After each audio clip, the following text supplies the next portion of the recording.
When we talk about memory techniques, a lot of people tend to think of them as being just one thing, one tool. But in fact, there are several different techniques within memory techniques. And one of the most important components of memory techniques is mnemonics. Mnemonics are memory hooks. They're tools for remembering individual pieces of information. And there are actually different types of mnemonics. People tend to often group them all together as just mnemonics. But we need to distinguish between these different types of mnemonics in order to understand what kinds of mnemonics are best for what applications. So today let's talk about the difference between verbal and visual mnemonics. A verbal mnemonic tends to be an acronym to remember a phrase or a list of information. So for me, I remember the acronym FANBOYS from English grammar classes in school, and that was to remember the coordinating conjunctions in English: for, and, nor, but, or, yet, so. Verbal mnemonics can be really useful for remembering these kinds of lists of information or lists of facts, or kind of trying to pack together a bunch of information into something small and memorable. However, when it comes to language learning, there's a problem with verbal mnemonics. And that problem is that in order to access any of the individual pieces of information here, so if I want to get to or nor, or yet, I have to go through the entire phrase in order to get to that piece of information. I have to unpack the entire mnemonic in order to get there. And that's a problem with language learning because we want to be able to access each individual piece of information straight away. And that's why when it comes to language learning, it's better to use visual mnemonics. A visual mnemonic is something visual. It's an association between a new piece of information that we're trying to learn and the image of something that we know already. So it could be something based on an abstract concept. So for example, we might take the letter E as a verbal ending in a language like French or in German and think of an elephant just because it begins with the letter E.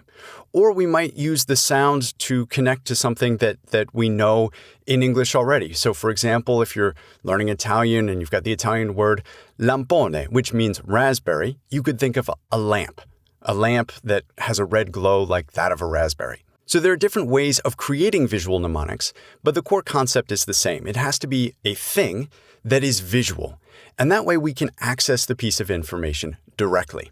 So when we then organize these pieces of information in space, in a memory palace, then we can access each individual piece of information within our minds at will.